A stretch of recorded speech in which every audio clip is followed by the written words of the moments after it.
Chers amis, chers frères et sœurs, nous partageons avec vous ce petit rendez-vous de nouvelles, d'encouragement et de réflexion biblique, comme chaque semaine. Cette situation de confinement me rappelle l'histoire de Joseph, trahi par ses frères.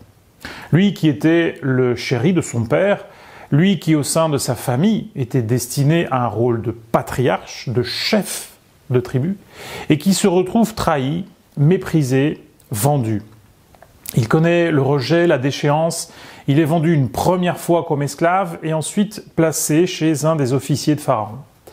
Là, il est à nouveau trahi et condamné à la prison.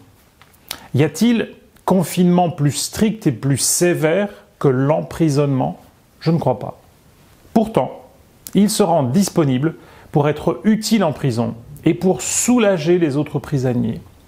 Il gagne la confiance du chef de la prison et c'est dans ce lieu qu'il devient la pièce maîtresse de Dieu pour sauver toute la région, Égyptiens et Hébreux, d'une terrible famine.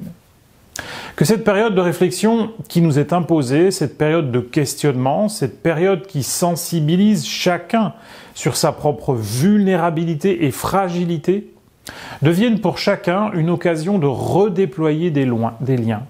Que nous puissions puiser dans notre relation avec notre Père Céleste la créativité d'inventer de nouvelles façons respectueuses du confinement, d'être solidaires, généreux, à l'écoute, porteurs d'espérance. En un mot, rester des instruments entre les mains de notre Dieu, mais en s'adaptant aux circonstances, comme Joseph, Daniel, Paul ou d'autres ont su le faire. Bien sûr, cela ne peut se faire que si nous cultivons une relation d'espérance, de foi, de vie, de pardon dans notre approche à la spiritualité.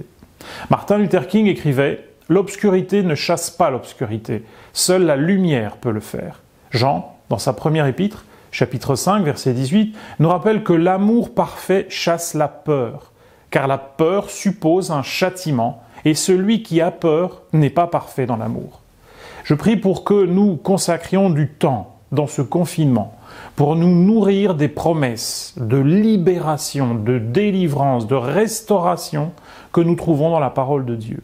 Méditons-les et laissons l'Esprit nous imprégner de cette espérance qui produit la bonté, la bienveillance, la générosité envers les autres. Je profite de cet espace pour remercier les initiatives d'entraide qui se multiplient sur le territoire.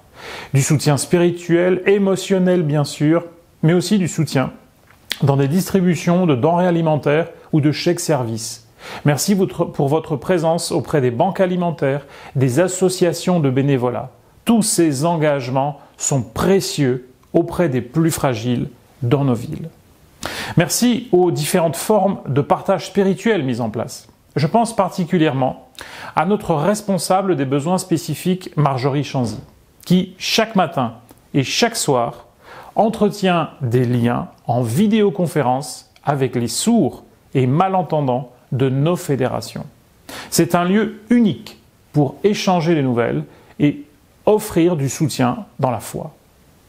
Pensez à différentes formes de bénévolat. N'oubliez pas de contacter par exemple votre centre régional du don du sang.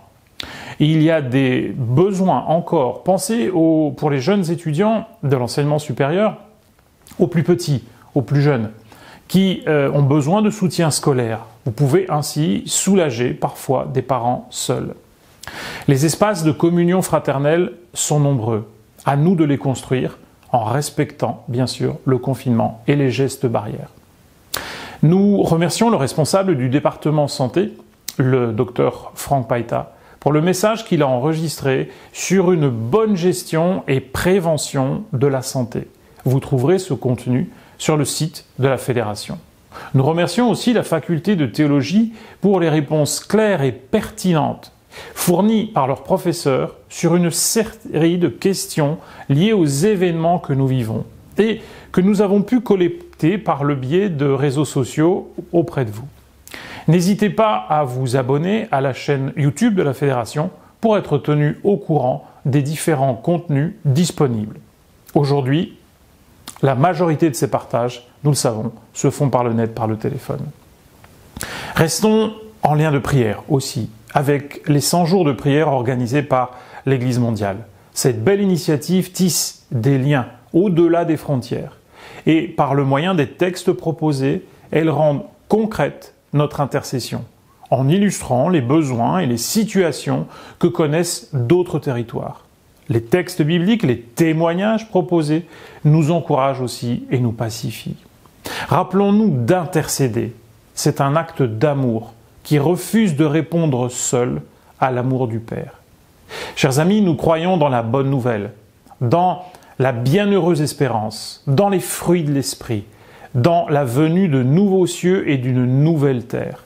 Toutes ces expressions choisies par les disciples et les apôtres du Christ sont empreintes d'espérance, de joie, de bénédiction et de lumière. Nous prions pour qu'elles illuminent nos journées et pensées les plus sombres.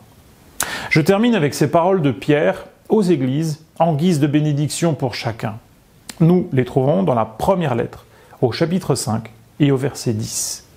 Le Dieu de toute grâce, qui vous a appelé en Jésus-Christ à sa gloire éternelle, après que vous aurez souffert un peu de temps, vous perfectionnera lui-même, vous affermira, vous fortifiera, vous rendra inébranlable.